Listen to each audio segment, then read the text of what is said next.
السلام علیکم ورحمۃ اللہ وبرکاتہ. کیا حال ہے سب کا؟ الحمد للہ. نحمده ونصلی علی رسولہ الکریم. اما بعد فاعوذ باللہ من الشیطان الرجیم. بسم اللہ الرحمن الرحیم. رب اشرح لی صدری ویسر لی امری واحلل عقدۃ من لسانی یفقہوا قولی. کتاب الطب. باب العین حق.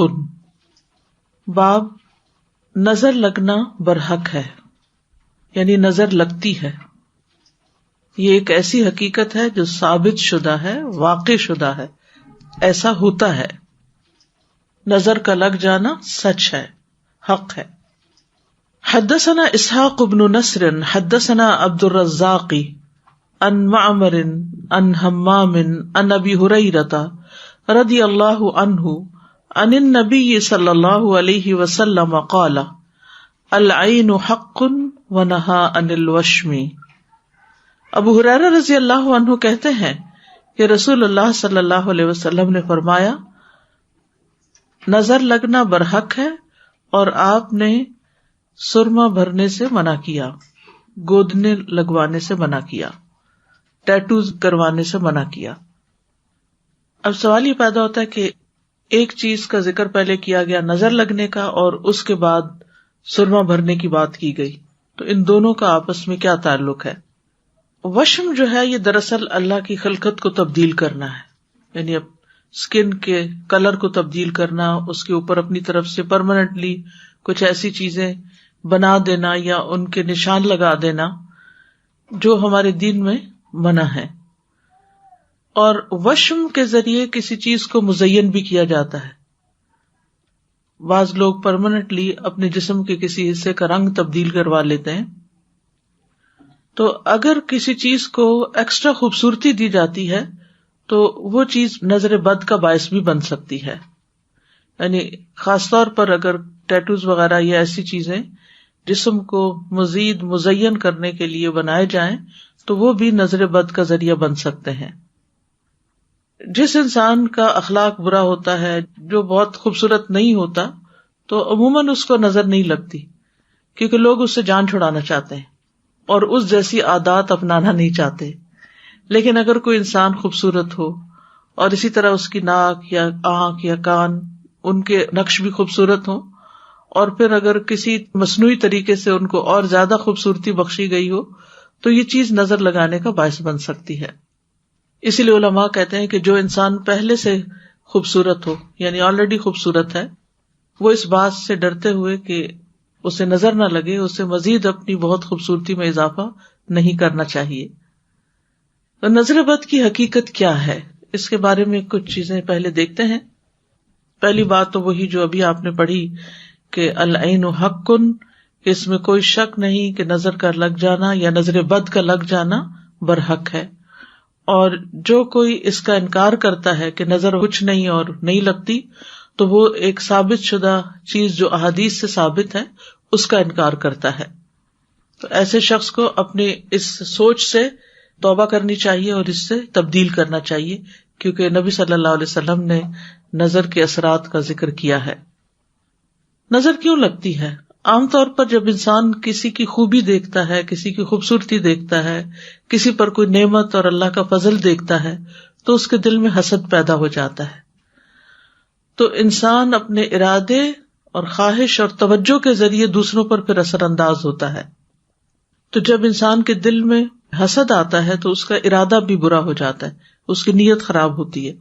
پھر وہ دوسرے انسان کی طرف جب ایسے طریقے سے دیکھتا ہے جو کہ منفی ہوتا ہے تو وہ وائبز اس تک جاتی ہیں اور اس کو بھی متاثر کرتی ہیں. تو عموماً جو خوبیاں آنکھ سے نظر آتی ہیں، ایک تو ہوتا ہے نا سنا ہوتا ہے کسی کے بارے میں، اور ایک ہے کہ آنکھ سے دیکھا ہے کسی کو. تو جو کسی کی خوبی آنکھ سے دیکھی ہوئی ہوتی ہے اور اسے دیکھ کر حسد کا جذبہ پیدا ہوتا ہے، تو اس بنا پر جو تکلیف دوسرے کو پہنچتی ہے وہ نظر لگنا کہلاتا ہے. کیونکہ انسانی نگاہ میں تاثیر ہوتی ہے، یعنی انسان کی نگاہ کا ایک اثر ہوتا ہے، اور میسمرزم جو ہے اس کی بنیاد بھی انسان کی نظر ہی کی تاثیر ہے. اور نظر بد جو ہے یہ قدیم بیماری ہے. یعقوب علیہ السلام نے اپنے بیٹوں سے کہا تھا کہ ایک دروازے سے داخل نہ ہونا، الگ الگ دروازوں سے داخل ہونا، اور میں تم سے اللہ کی طرف سے آنے والی کوئی چیز ہٹا نہیں سکتا. تدبیر تو کر سکتا ہوں لیکن کسی تکلیف کو تم سے ہٹا نہیں سکتا. حکم اللہ کے سوا کسی کا نہیں، اسی پر میں نے بھروسہ کیا، اسی پر پس لازم ہے کہ بھروسہ کرنے والے بھروسہ کریں. تو یہ جو کہا جاتا ہے کہ لا تدخلوا من باب واحد، یعقوب علیہ السلام نے اپنی اولاد کو جو کہا تو اس کی وجہ یہ تھی کہ وہ 11 بیٹے اکٹھے مصر جا رہے تھے اور تھے بھی بہت خوبصورت جوان، اور جب وہ اکٹھے ہو کر چلتے تو وہ منظر دوسروں کو بہت بھاتا تھا. تو اس وجہ سے یعقوب علیہ السلام ان کو نظر لگنے سے ڈرتے تھے، کیونکہ نظر بد کی بہرحال تاثیر ہوتی ہے. لیکن یہ بھی یاد رکھیے کہ یہ صرف اللہ کی قضاء و قدر کے ساتھ ہی ہوتا ہے، اللہ کے اذن کے ساتھ ہی ہوتا ہے. جیسے کوئی بھی بیماری اللہ کے اذن سے ہی لگتی ہے اور اللہ کے اذن سے ہی شفا ہوتی ہے، تو اسی طرح نظر بد بھی اللہ کے اذن سے لگتی ہے اور اس سے شفا بھی اللہ کے اذن سے ہی ہوتی ہے. لیکن اس کے اثرات میں سے یہ بھی ہے کہ یہ اذن کے ساتھ کبھی کبھی قتل تک کر دیتی ہے، کبھی بیمار کر دیتی ہے، کبھی خوف زدہ کر دیتی ہے، دہشت زدہ کر دیتی ہے، کبھی انسان کو کمزور کر دیتی ہے، کبھی جلا دیتی ہے، کبھی پانی میں ڈبو دیتی ہے. یعنی کئی اثرات ہو سکتے ہیں اس کے. آپ صلی اللہ علیہ وسلم نے اپنی امت کی اکثریت کی موت کا سبب بھی اس کو بتایا ہے. رسول اللہ صلی اللہ علیہ وسلم نے فرمایا، اللہ کی قضاء و قدر کے بعد نظر بد ہی میری امت کے اکثر لوگوں کی موت کا سبب بنتی ہے، جانوروں کی موت کا سبب بھی بنتی ہے. رسول اللہ صلی اللہ علیہ وسلم نے فرمایا، نظر بد آدمی کو قبر میں اور اونٹ کو ہانڈی میں پہنچا دیتی ہے، یعنی وہ تڑپنے لگتا ہے، پھر اس کو ذبح کر دیا جاتا ہے. پھر ایک سوال یہ پیدا ہوتا ہے کہ کیا نظر لگنا موروثی بھی ہو سکتا ہے، کہ ماں کو لگی ہو اور پھر وہ بچے تک آ جائے؟ اس بارے میں کیا کہا جاتا ہے؟ کیونکہ کسی نے کچھ عرصہ پہلے مجھ سے سوال کیا تھا کہ کیا یہ کنٹیجیس ہو سکتی ہے کہ ایک کو لگی ہے تو جس کو لگی ہوئی ہے اس کے اثرات دوسرے پر بھی آ جائیں. تو مطلق طور پر یہ نہیں ہوتی، یعنی ایبسولوٹلی ایسا نہیں ہوتا کہ ایک کو نظر لگی ہوئی ہے تو اس سے دوسرے کو لگ جائے. اور ضروری نہیں کہ اگر ماں کو نظر لگی ہوئی ہے تو بچے بھی اس کی وجہ سے متاثر ہوں. لیکن بعض اوقات ایسا ہوتا ہے کہ اگر پریگننٹ عورت کو نظر لگی ہو تو اس کی پریگنینسی کی وجہ سے پھر یہ ہوتا ہے کہ اس کے بچے کو جو اس کے پیٹ میں ہے اس تک بھی اس کے اثرات جا سکتے ہیں، کیونکہ ماں پر جو کچھ بھی گزرتا ہے وہ ساتھ بچے کو بھی متاثر کر رہا ہوتا ہے. اگر نظر کی وجہ سے ماں کو کوئی بیماری ہوئی ہے تو وہ بیماری بچے تک بھی منتقل ہو سکتی ہے. اور اسی طرح اگر کسی کی نیت، مثلاً کسی کے یہاں بچے نہیں ہوتے یا کوئی بھی اور وجہ ہو سکتی ہے، تو کسی ایسے رشتے دار کو یا کسی ایسی خاتون کو دیکھا کہ جو پریگننٹ ہے، تو اس کو دیکھ کر دل میں حسد پیدا ہوا اور یہ خواہش پیدا ہوئی کہ یہ نعمت مجھے مل جائے اور اس کو نہ ملے. حسد یہی ہوتا ہے نا. تو اس قسم کے جب جذبات دل میں پیدا ہوتے ہیں تو اس کا اثر بچے تک بھی جا سکتا ہے.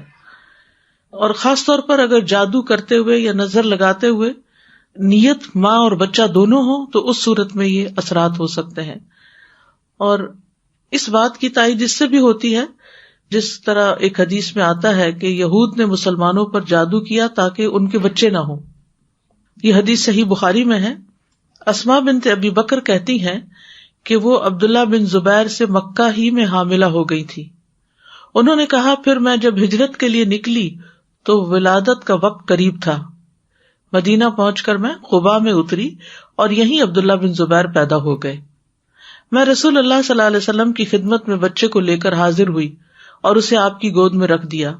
آپ نے کھجور طلب کی، اسے چبایا اور بچے کے منہ میں ڈال دیا.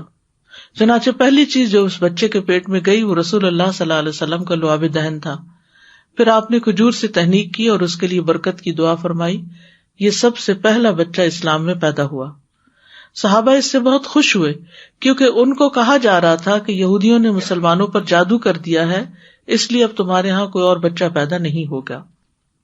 اسی سے بعد لوگ کہتے ہیں کہ جب ایک عورت بانجھ ہوتی ہے، یعنی بچہ پیدا نہیں کر سکتی، تو اس کے بانجھ پن میں نظر کا بھی اثر ہو سکتا ہے. یعنی بعض اوقات ایک عورت صحت مند ہے، اس کو کوئی بیماری نہیں ہے، ہسبینڈ بھی ٹھیک ہے، یعنی دونوں ہی بچہ پیدا کرنے کے قابل ہیں، لیکن پھر بھی بچہ نہیں ہو رہا، تو اس صورت میں بھی جادو کے اثرات یا نظر کے اثرات ہو سکتے ہیں۔ تو خلاصہ یہی ہے کہ پیٹ کے بچے کو اگر نشانہ بنایا جائے یا پھر یہ کہ ماں کے اوپر کوئی اثرات ہوں تو وہ بچے میں منتقل ہو سکتے ہیں، لیکن عام طور پر یہ نہیں کہ کوئی کسی کے ساتھ بیٹھا ہے تو اس کو نظر لگ گئی تو دوسرے کو بھی ساتھ ہی لگ گئی۔ نظر بد کی دو قسمیں ہوتی ہیں، العین الانسیہ والعین الجنیہ، انسانی نظر لگنا اور جناتی نظر لگنا۔ ابن القیم کہتے ہیں کہ نظریں دو طرح کی ہوتی ہیں، انسانی نظر اور جناتی نظر۔ ام سلمہ رضی اللہ عنہا سے مروی ہے کہ نبی صلی اللہ علیہ وسلم نے ان کے گھر میں ایک لڑکی دیکھی جس کے چہرے پر کالے دھبے پڑ گئے تھے، جس کو چھائیاں کہتے ہیں، تو آپ صلی اللہ علیہ وسلم نے فرمایا اس پر دم کراؤ کیونکہ اسے نظر بد لگ گئی ہے۔ فراء کہتے ہیں کہ صفعۃ جو ہے، یہ جو نبی صلی اللہ علیہ وسلم فرمایا کہ فی وجہہا صفعۃ، تو صفعۃ عربی میں کہتے ہیں جن کی نظر لگنے کو، کہ اس کو کسی جن کی نظر لگی ہے۔ تو جن بھی نظر لگاتے ہیں جس طرح انسان نظر لگاتے ہیں، بلکہ ان کی نظر انسانوں کی نظر سے بھی زیادہ سخت ہوتی ہے۔ ابن باز کہتے ہیں کہ نظر کا لگنا برحق ہے، جیسا کہ رسول اللہ صلی اللہ علیہ وسلم نے فرمایا، اور یہ انسانوں سے بھی لگتی ہے اور جنوں سے بھی لگتی ہے۔ اور ابو سعید کہتے ہیں کہ رسول اللہ صلی اللہ علیہ وسلم جنوں اور انسانوں کی نظر بد سے پناہ مانگا کرتے تھے، یہاں تک کہ معوذتین قل اعوذ برب الفلق اور قل اعوذ برب الناس نازل ہوئی۔ جب یہ نازل ہوئی تو آپ نے انہیں پڑھنا شروع کر دیا اور ان کے علاوہ سب کچھ چھوڑ دیا۔ تو اس سے کیا پتہ چلتا ہے کہ نظر بد کا بہترین علاج معوذتین میں ہے، بچنے کے لیے بھی اور لگ جائے تو اتارنے کے لیے بھی، یعنی نظر سے محفوظ رہنے کے لیے بھی یہ فائدہ مند ہے، اور پھر اگر کسی کو لگ چکی ہے تو اس کے اتار کے لیے بھی، خواہ کتنی ہی پرانی لگی ہوئی ہو، معوذتین فائدہ مند ہے۔ پھر تاثیر کے اعتبار سے نظر کی قسمیں، پہلے تھا مخلوق کے اعتبار سے، دوسری ہے تاثیر کے اعتبار سے۔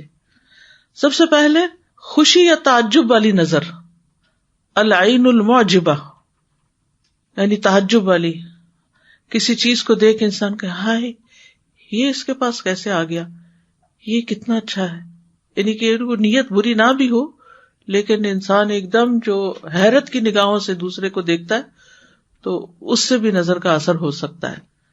یعنی جب کوئی شخص کسی کی نعمتوں میں سے کسی نعمت پر خوش ہونے میں حد سے بڑھ جاتا ہے، یعنی خوشی کی بھی حد ہو جاتی ہے، تو اس میں یہ اثر ہو جاتا ہے پھر، اور اللہ تعالیٰ کے اذن سے اس شخص کو برباد کر دیتی ہے، جبکہ نظر لگانے والے نے اس کو برکت کی دعا نہ دی ہو۔ اگر برکت کی دعا دی ہو، بارک اللہ فیکم، تو پھر وہ دوسرا شخص محفوظ رہتا ہے۔ اسی لیے آپ دیکھیں کہ شادی کے موقع کی دعا کیا ہے، کیونکہ شادی کا موقع ایسا ہوتا ہے کہ جس میں انسان سب سے زیادہ خوبصورت لگ رہا ہوتا ہے اور سب سے زیادہ خوش بھی ہوتا ہے، اور اس کے آس پاس کے لوگ جو ہوتے ہیں، والدین ہوتے ہیں، بچے، بہن بھائی، یعنی خاندان کے بچے، وہ سارے دلہن کو، دلہا کو دیکھنے کے شوقین ہوتے ہیں، بہت خوش ہو رہے ہوتے ہیں۔ شادی کا لفظ ہی خوشی کا اظہار کرتا ہے، تو ایسی صورت میں نظر لگنے کے چانسز بھی زیادہ ہوتے ہیں۔ تو اس صورت میں بارک اللہ لک و بارک علیکما و جمع بینکما فی خیر، تو 2 دفعہ برکت کی دعا ہے اس میں۔ اسی طرح بچہ پیدا ہو تو کیا دعا ہے، بارک اللہ لک فی الموہوب، کہ اللہ نے تجھے جو کچھ عطا کیا ہے اس میں تجھے برکت ہو۔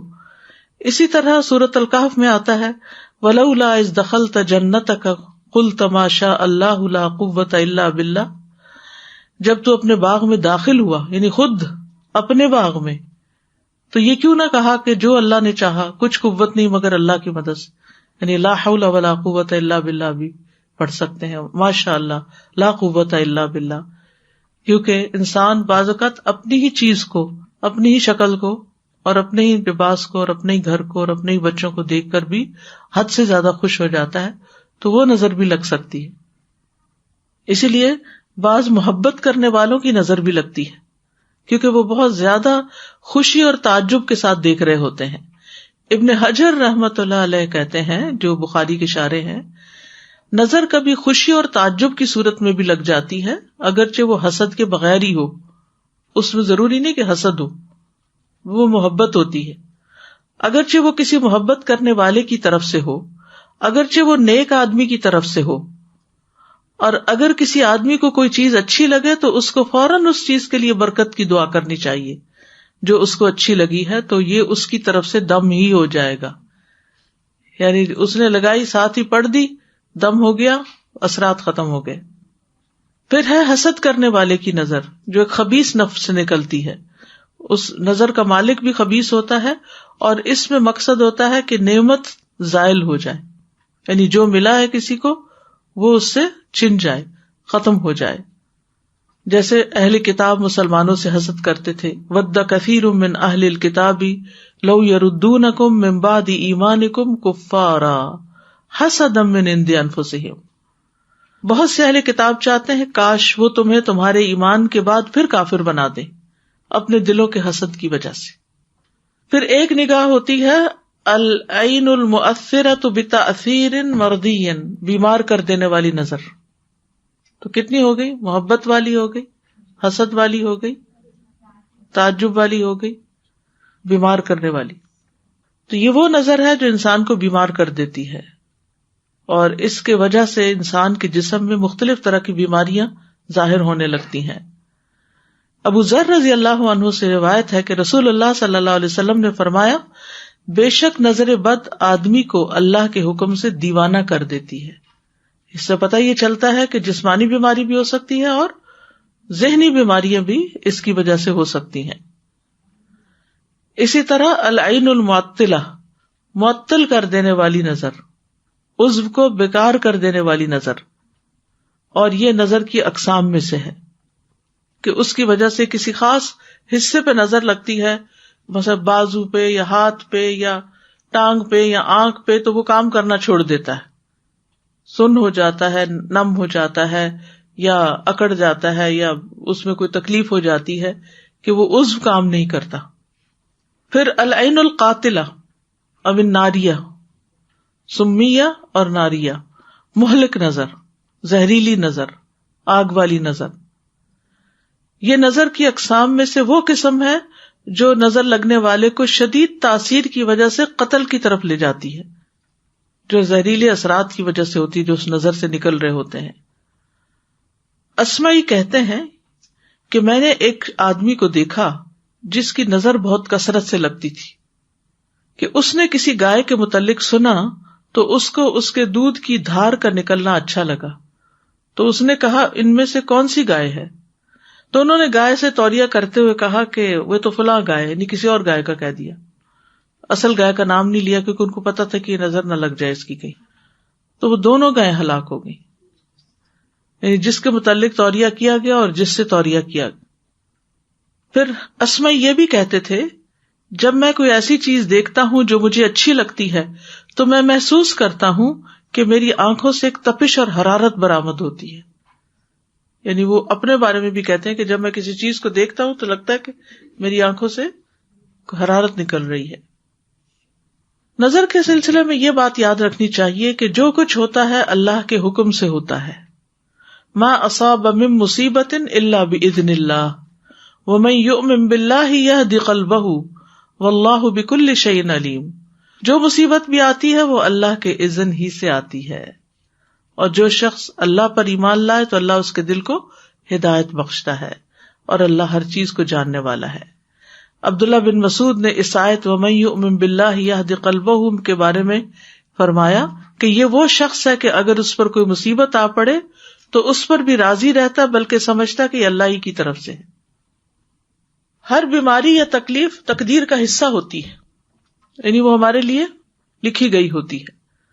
سورۃ التوبہ میں آتا ہے کل لن یصیبنا الا ما کتب اللہ لنا، کہہ دیجئے ہمیں ہرگز کوئی نقصان نہیں پہنچے گا مگر جو اللہ نے ہمارے لیے لکھ دیا، اس سے ہم کہیں بھاگ نہیں سکتے.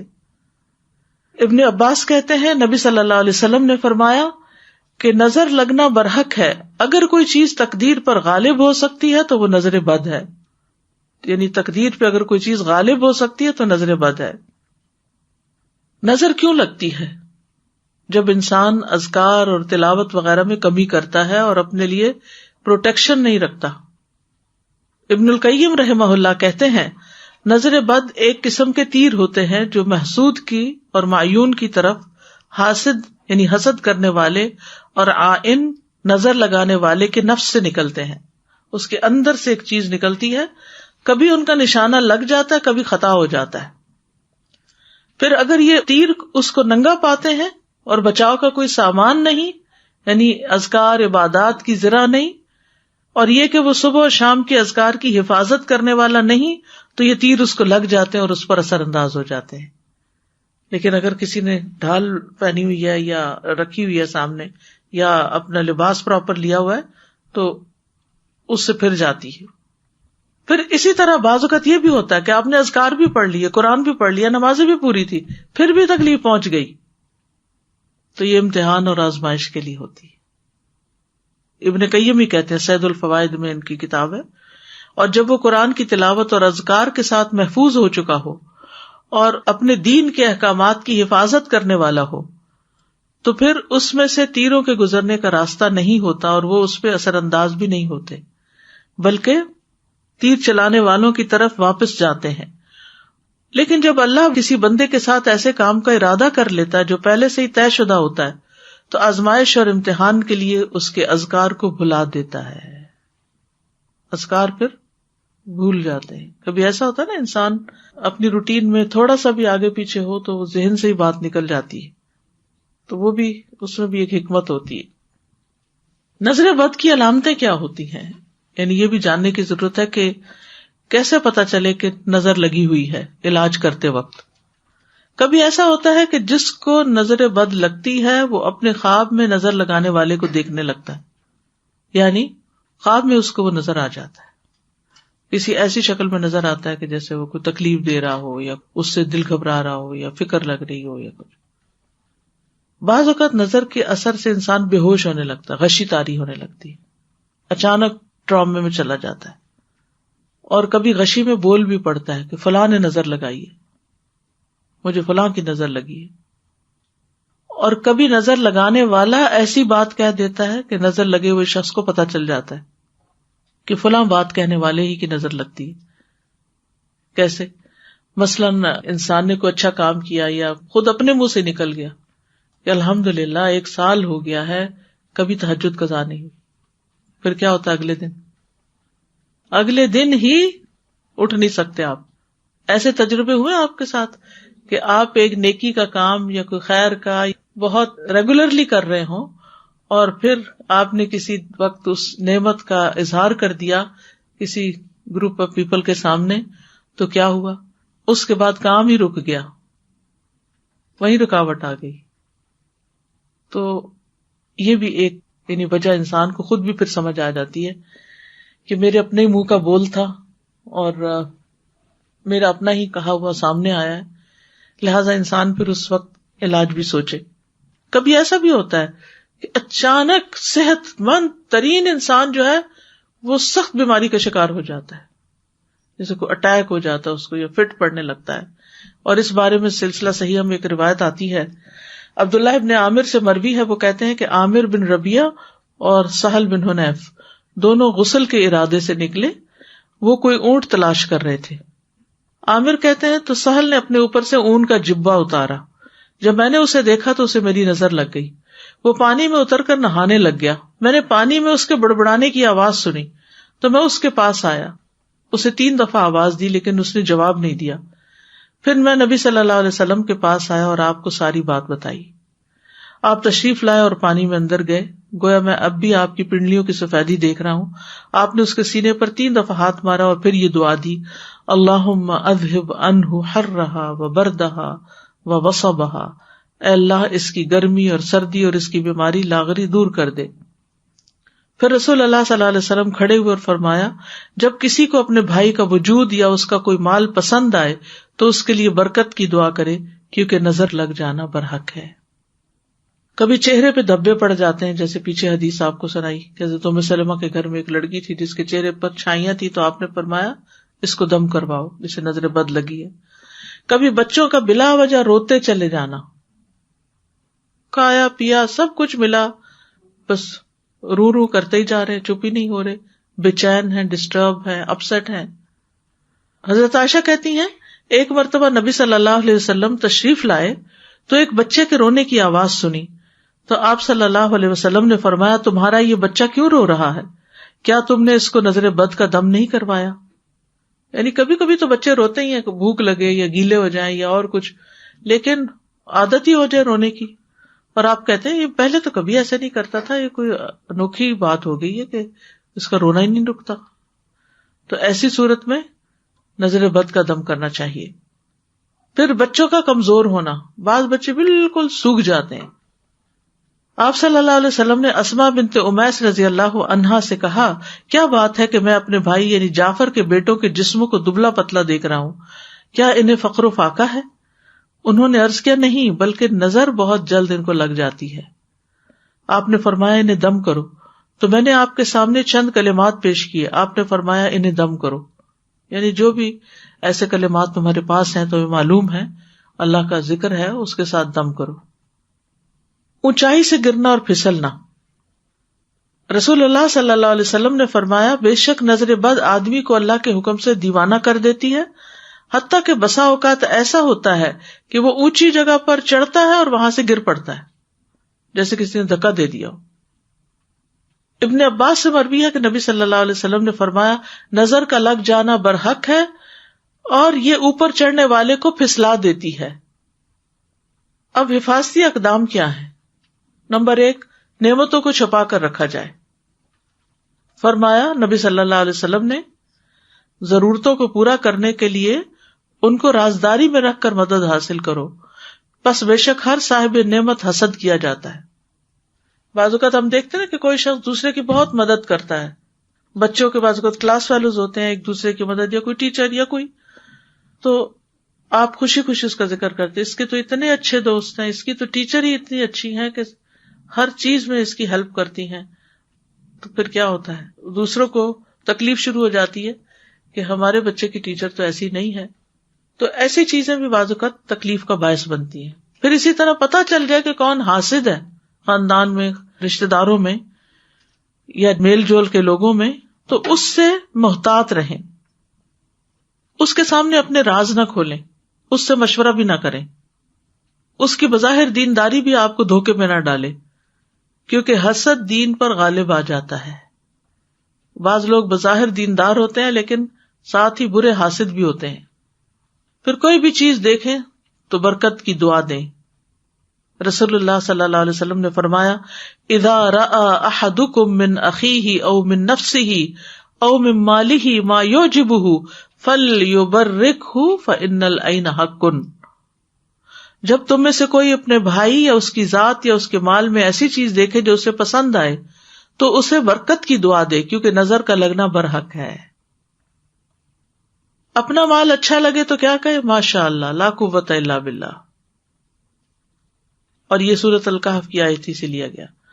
مال کے علاوہ کچھ اچھا لگے اپنا تو پھر برکت کی دعا دینی چاہیے.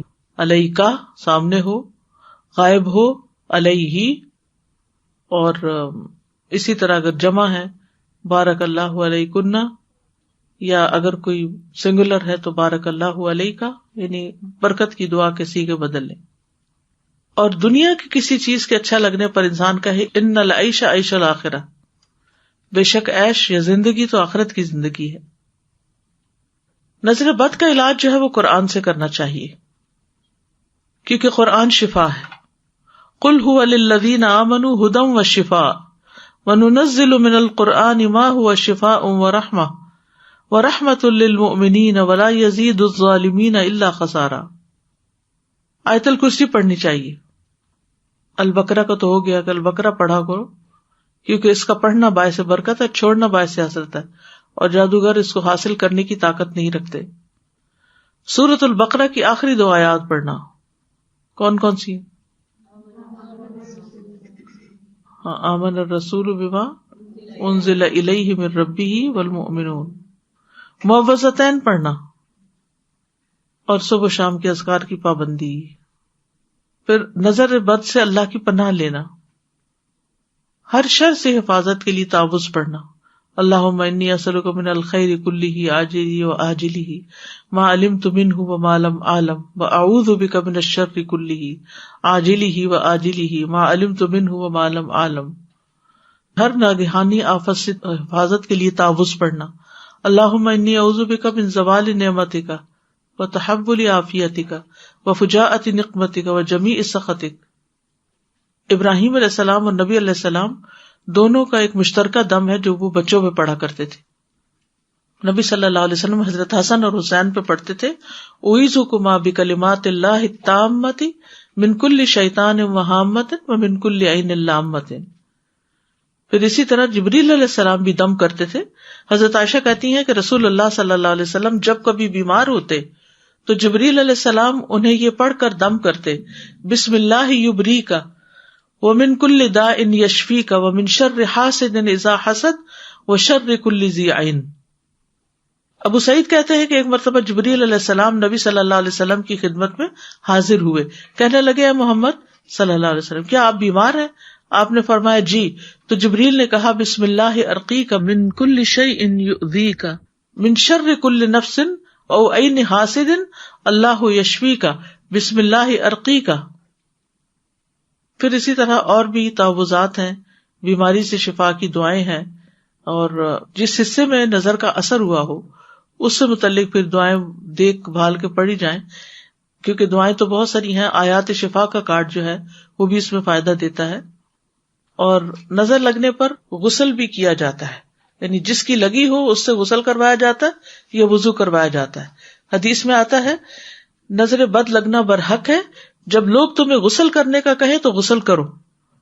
حضرت عائشہ فرماتی ہے کہ آپ کے زمانے میں نظر لگانے والے کو حکم دیا جاتا, وہ وضو کرتا, پھر اس استعمال شدہ پانی کو جسے نظر لگی ہوتی اس کے اوپر انڈیل دیا جاتا, اور اگر وہ کوئی بھی نہیں پتا چل رہا اور کوئی بھی نہیں دے رہا تو اپنے وضو کا پانی ڈال لیں, یا گھر میں کسی بزرگ کا یا کوئی نیک بندے کا. نظر بد کے علاج کے لیے شرک یا افعال سے بچنا چاہیے, جیسے تعویذ وغیرہ لگاتے ہیں لوگ, کیونکہ کچھ لوگ جانوروں کے گلے میں لٹکا دیتے ہیں, انسانوں کے گلے میں, تو کوئی بھی لٹکانے والی چیز نہیں پہننی چاہیے, یہ یاد رکھیے. ابو بشیر انصاری سے روایت ہے کہ وہ اپنے بعض سفروں میں رسول اللہ صلی اللہ علیہ وسلم کے ساتھ رہے تو رسول اللہ صلی اللہ علیہ وسلم نے ایک قاصد روانہ فرمایا. اس وقت لوگ سو رہے تھے, آپ نے کہلا بھیجا کسی اونٹ کے گلے میں کوئی تانت یا کوئی قلادہ باقی نہ چھوڑا جائے مگر اسے کاٹ ڈالا جائے. مالک نے کہا لوگ یہ قلادے نظر بد سے بچانے کے لیے ڈالتے تھے. اب بھی آپ دیکھیں لوگوں نے گاڑیوں کے پیچھے کالے رنگ کا کپڑا لٹکایا ہوا ہوتا ہے, یعنی اکثر گاڑیوں کے پیچھے آپ دیکھیں کالا پراندہ لوگ لٹکائے ہوئے ہوتے ہیں, یا اندر کوئی چیز ایسی لٹکائے ہوئے ہوتے ہیں. تو اس طرح کی چیز کوئی بھی نہیں لٹکانی چاہیے. ان چیزوں کے اندر کوئی طاقت نہیں, نہ ہی اس سے انسان کسی بری چیز سے بچ سکتا ہے. تو غیر شرعی علاج میں جب انسان کسی ایسے شخص کے پاس جاتا ہے جو قرآن و سنت کے علاوہ کوئی جھاڑ پھونک کرتا ہے یا تعویذ گنڈے کرتا ہے تو وہ دراصل شرک میں بھی شامل ہو جاتے ہیں. اور دوسرا یہ ہے کہ بعض اوقات وہ شیطانی عمل ہوتا ہے, انسان ایسے کسی شخص کے پاس جاتا ہے تو وہ علاج کرتا ہے, وقتی طور پہ ٹھیک ہو جاتا ہے, بعد میں دوبارہ شیطان جو ہے وہ دھونسا لگاتا ہے یا وہ دوبارہ اس کو تکلیف دیتا ہے. عبداللہ بن مسعود رضی اللہ عنہ سے مروی ہے, وہ کہتے ہیں میں نے رسول اللہ صلی اللہ علیہ وسلم کو یہ فرماتے ہوئے سنا ہے کہ بے شک جھاڑ پھونک, تعویذ اور گنڈے سب شرک ہیں. ان کی بیوی کہتی ہیں کہ میں نے کہا یہ آپ کیا کہہ رہے ہیں؟ اللہ کی قسم میری آنکھ بہتی تھی, میں فلاں یہودی کے پاس جاتی, وہ دم کرتا تو وہ ٹھیک ہو جاتی. تو عبداللہ رضی اللہ عنہ نے فرمایا یہ شیطانی عمل ہے, شیطان اپنے ہاتھ سے اسے دنساتا, جب تم اس پہ دم کرواتی ہو تو باز آ جاتا تھا. تمہارے لیے یہی کافی ہے کہ تم وہ دعا پڑھا کرو جو رسول اللہ صلی اللہ علیہ وسلم پڑھا کرتے تھے, اذهب البأس رب الناس واشفی انت الشافی لا شفاء الا شفاؤک اشف شفاء لا یغادر سقما. پھر اسی طرح غیر شرعی جھاڑ پھونکار سے علاج کرانے میں ممانعت بھی ہے, جیسے رسول اللہ صلی اللہ علیہ وسلم نے نشرے کے بارے میں فرمایا کہ یہ شیطانی عمل ہے. اسی طرح کاہنوں اور نجومیوں کے پاس, غیب کی خبریں بتانے والوں کے پاس بھی نہیں جانا چاہیے کہ ہم جاتے ہیں فلاں کسی سے نکلواتے ہیں کہ ہماری بچی کو کیا ہے. تو ایسی کوئی چیز نہیں کرنی چاہیے, کیونکہ نبی صلی اللہ علیہ وسلم نے فرمایا جس کسی نے نجومی کے پاس جا کر اس سے کسی چیز کے بارے میں سوال کیا تو اس کی 40 رات کی نمازیں قبول نہیں ہوگی. یہ کسی نے پوچھا کہ قرآن کی تعویذ بھی جائز نہیں؟ قرآن پڑھیں، پڑھ کے دم کریں، لیکن گلے میں نہ پہنیں یا بازوؤں پہ نہ باندھیں. ٹھیک ہے، پلا سکتے ہیں، یعنی پلیٹ وغیرہ پہ لکھ کے پلا بھی دیں، لیکن یہ کہ کوئی چیز لٹکی ہوئی نہیں ہونی چاہیے. استاذہ میرا سوال یہ ہے کہ ابھی جیسے ہم نے صحابی کا قصہ سنا کہ ان کی بہت جلدی نظر لگ جاتی تھی، وہ خود بھی کہتے تھے کہ مجھے ایسے لگتا ہے کہ جیسے میری ریز نکلتی ہیں میری آنکھوں سے. تو اگر کسی کو ایسی فیلنگ ہو کہ میری بہت جلدی نظر لگ جاتی ہے تو اس کے لیے پھر کیا ہے؟ وہ بھی صبح شام کے اذکار پڑھے تاکہ اس کے شر سے بھی لوگ محفوظ رہیں. I have a question. So I know someone who recently admired someone's car a lot, and the next thing I heard was that their car broke down. And this person is not a Muslim. And the person who was admiring their car is a Muslim. So I see that the person, whose car has been broken down, I mean, they're suffering every day. And I'm very sure that it was, the ayn. So what should be done in a situation like this? Should I ask them for their wudu water and go pour it on their car? Yes, I think we should try. Yeah? Yeah. If someone is given the evil eye, will they get like ajr for the difficulty that they're going through? بالکل. یعنی جب کسی کو کوئی بھی تکلیف پہنچتی ہے، حتیٰ کہ کانٹا بھی چبھتا ہے تو گناہ بھی جھڑتے ہیں، اجر بھی ملتا ہے. السلام علیکم. وعلیکم السلام. ہم جیسے اپنے بچوں کو دیکھتے ہیں اور ان کو پیار سے ہم اپریشیٹ کرتے ہیں، یا اگر کسی نے اچھا ڈریس پہنا ہم اس کی تعریف کرتے ہیں، تو ہمیں کیسے پتہ چلے کہ ہم اس کو نظر لگا رہے ہیں؟ نہیں، العین الموجبہ جو ہوتی ہے تعجب اور محبت والی نظر، وہ کوئی بھی نظر لگانے والا نیت نہیں کرتا، یا کوئی کسی کے پاس اختیار نہیں کہ مثلا میں کہوں میں ذرا اس کو نظر لگاؤں، ایسا نہیں ہوتا. لیکن وہ قدرتی طور پر کچھ چیزیں دل سے اچھے یا برے جذبات جو اٹھتے ہیں، وہ کہتے ہیں نا دل سے جو بات نکلتی ہے اثر رکھتی ہے. وہ کیا چیز ہوتی ہے جو اثر رکھتی ہے؟ وہی وائبز ہوتی ہیں یا اثرات ہوتے ہیں یا وہ لہریں ہوتی ہیں جو ایک جگہ سے اٹھتی ہیں اور دوسری جگہ پر جا کر اثر انداز ہو جاتی ہیں. اسی لیے کیا سکھایا گیا ہے کہ اگر ایسی کوئی چیز یعنی خوش ہو رہے ہو اپنے بچے کو دیکھ کے، اپنی گاڑی کو دیکھ کے، اپنے گھر کو دیکھ کے، تو ماشاء اللہ لا قوت الا باللہ پڑھیں، بارک اللہ فینا بارک اللہ لنا ولکم. یعنی جو شخص ایسے موقع پر اللہ کا ذکر کر دیتا ہے تو اس سے کیا ہوتا ہے؟ اللہ کی مدد آ جاتی ہے. اور یہ ذکر دم ہوتا ہے اس نظر کا جو اگر لگنے والی ہو یا لگ چکی ہو یا لگنے کا اندیشہ ہو. السلام علیکم استاذہ، میرے ذہن میں ایک سوال آ رہا تھا کہ کبھی ایسا ہوتا ہے کہ ہم کھانے پینے کی کوئی چیز ایسی کھاتے ہیں لیکن اس کا اثر فوری طور پہ نہیں آتا، وہ ٹاکسنز جمع ہو جاتے ہیں اور بعد میں پھر کسی بھی قسم کی پوائزننگ کی صورت میں سامنے آتے ہیں. تو کیا نظر کا اثر فوری طور پہ ظاہر ہوتا ہے یا ایسا ممکن ہے کہ کچھ عرصے بعد اس کا اثر ظاہر ہو؟ دونوں طرح ہو سکتا ہے، یعنی کبھی فوراً بھی ہوتا ہے اور کبھی یہ ہے کہ وہ اندر اس کا ری ایکشن ہوتا رہتا ہے اور پھر باہر آ جاتی. So I just wanted to ask about one point that was mentioned that if something can be dominant over taqdeer, it is the evil eye. So I just wanted if you could please elaborate. جیسے دعا جو ہے وہ تقدیر بدلتی ہے، اسی طرح بعض اوقات اصل میں تکلیف نہیں لکھی ہوئی لیکن نظر جو ہے وہ ایسی چیز ہے جو اس کو بھی کراس کر جائے گی، یعنی کہ نہیں بھی قسمت میں وہ تکلیف تو آ جائے گی نظر کی وجہ سے. یہ مطلب ہے. I was thinking of the solutions that have been, provided, that one should say, MashaAllah, la quwwata illa billah, and give dua of barakah. One of the ways that we can regularly do this is if we remind ourselves that any blessing of this dunya is going to be naqis at some level. Bilkul. And in the Quran we're reminded of the blessings of Jannah. Like just in Surah Yasin today we learned, that passage where the description of Jannah is there. That, there will be, fakihin, they will be just enjoying and rejoicing and there's no end to it. nazar nahi lagi. So that cannot be found here in this dunya. So if we receive a blessing, we should remind ourselves it's not going to be perfect. If somebody else has a blessing, then we should remind ourselves that's not going to be perfect either. So then it becomes easier to always say, MashaAllah, la quwwata illa billah, right? جی نہیں، ایسا ٹکا وغیرہ نہیں لگانا چاہیے کیونکہ یہ protection نہیں ہے. کالے نقطے کو دیکھتے ہیں نظر ادھر سے ہٹ جائے گی. اگر یہ سمجھتے ہیں کہ نظر ادھر سے ہٹ جائے گی تو اور بات ہے، ورنہ اگر نیت یہ ہے کہ یہ بچانے والا کالا نقطہ تو یہ غلط نیت ہے. جی. When I first learned about evil eye, it was a very difficult concept for me to kind of wrap my mind around, because it almost, on the apparent, seems a little superstitious or just kind of like folklorish. So, alhamdulillah, we had the chance to study Aqidah in this TQE. So when I had asked the teacher about evil eye, something that she said that really struck me was that, and I asked her, why would Allah even allow something like this to occur, like that evil eye exists and that people can give it to each other? And she said that maybe perhaps this is also a test to see if we believe in this concept wholeheartedly, right? So I think number one, to just submit yourself to this idea of evil eye and realize that it is a fact. Also, you had mentioned that, it's a reminder for us. So when somebody's affected by the evil eye, that to look at your own dhikr and see if you're lacking in something. So it's a reminder for us to wake up, to turn back to Allah.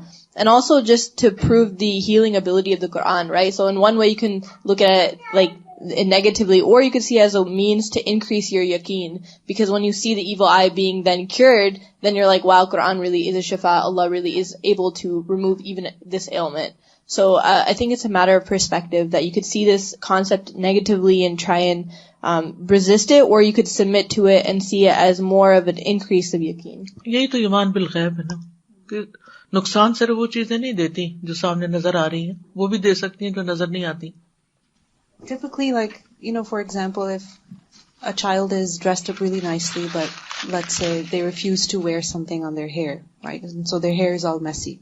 Mm-hmm. So the dress is beautiful, but the hair is messy. So somebody will say, it's okay, nazar battu. Okay. یعنی کچھ حصہ اس کا خراب لگنے دو, تاکہ پھر نظر نہ لگے. Yeah. So is that okay, or? دیکھیں, اس کے بجائے بال ٹھیک کریں اور دعا دیں. Why should we expect evil eye? ہاں بالکل, اگر پروٹیکٹ کرنا ہو تو دعا دیں. سازا, یہ گاڑے ٹیکے سے مجھے ایک دم سے خیال آیا کہ عرب کلچر میں, if somebody is here, it's no offense please, and it is a reality, I have seen with my own eyes, and they sell in their stores.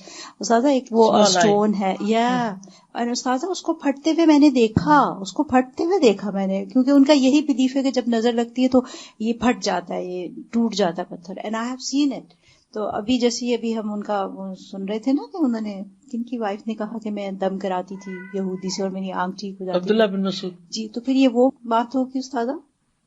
ایسے کئی واقعات ملتے ہیں, وہ میں اس لیے جان بوجھ کے کوٹ نہیں کی کہ پھر ہم ہر چیز کے اندر وہ فیکٹر نہ دیکھنے لگ جائیں, لیکن یہ ہوتا ہے کہ بعض اوقات عمارتیں گر جاتی ہیں یا ٹوٹ جاتی ہیں یا شگاف پیدا ہو جاتا ہے, درخت جل جاتے ہیں.